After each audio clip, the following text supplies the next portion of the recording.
చిన్నప్పుడు చిన్న చిన్న వస్తువులను చూసి వచ్చే హ్యాపీనెస్ పెద్దయ్యాక పెద్ద మేడలు ఆభరణాలతో కూడా రాదు కదా, మీరేమంటారు?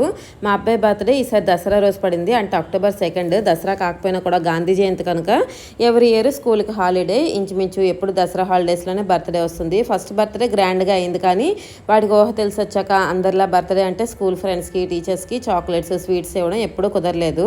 సో తను హ్యాపీగా ఫీల్ అవ్వాలని ఈసారి హాలిడేస్లో బర్త్డే అయిపోయినా కూడా స్కూల్ రీఓపెన్ రోజు బర్త్డే సెలబ్రేట్ చేసుకొని పిల్లలందరికీ ఇవ్వడానికి ఈ పౌచెస్ అయితే మా ఊర్లోనే ఒక హోల్సేల్ షాప్లో తీసుకున్నాము. చాలా హ్యాపీగా ఫీల్ అయ్యాడు. గంటకు 10 సార్లు ఈ పౌచ్ లెక్క పెట్టుకుంటున్నాడు. ఇంకా స్కూల్ మేట్స్కి ఇంకా ఎవరెవరికి ఇవ్వాలని ఆలోచించుకుంటున్నాడు. దసరా అంటేనే విజయవాడ, అసలు అందరూ ఎక్కడెక్కడ నుండో విజయవాడ దుర్గమ్మని దర్శనం చేసుకోవడానికి వస్తుంటారు. బట్ మేము మాత్రం విజయవాడలో ఉండి కూడా దసరా టైంకి సొంతూరు వెళ్ళిపోతుంటాం. ఈసారి దసరాకు అమ్మవారి దర్శనం చేసుకోవాలనిపించి హాలిడేస్ ఉన్నా కూడా ఒకరోజు ముందే బయలుదేరాం. మేము తప్ప బస్సులో మాతో పాటు వచ్చిన వారందరూ కూడా వారి దగ్గరే దిగిపోయారు.